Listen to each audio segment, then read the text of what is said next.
কত সুন্দর একটা গ্রামীণ পরিবেশ, দেখতে মনোমুগ্ধকর। গ্রামের মধ্যে নেই শহরের মতো এত কোলাহল, শুনশান নীরবতা।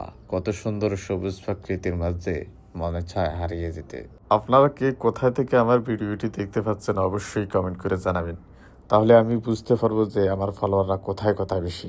বাংলাদেশের ভিতরে সবচাইতে বেশি ঘাস আবাদ হয় যে জায়গা, সেই জায়গার নাম হলো চট্টগ্রাম সীতাকুণ্ড এলাকা। আমি এখন সে এলাকাতে আছি। আমার পিছনে দেখতে পাচ্ছেন এগুলো সম্পূর্ণ গবাদি পশুর ঘাস আবাদের স্থান। এখানে দেখতে পাচ্ছেন জলা, এখানে পানি, এখানে শুধু এই ঘাস ছাড়া আর কিছুই হবে না। তো তারা এই জিনিসটাকে এভাবে না ফেলে রেখে শুধু গবাদি গরুর জন্য ঘাস আবাদ করতেছে।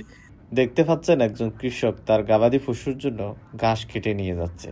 এরকম দৃশ্যগুলো আসলে আমরা আগে বিটিভিতে দেখলাম, এখানে না আসলে বুঝতে পারতাম না।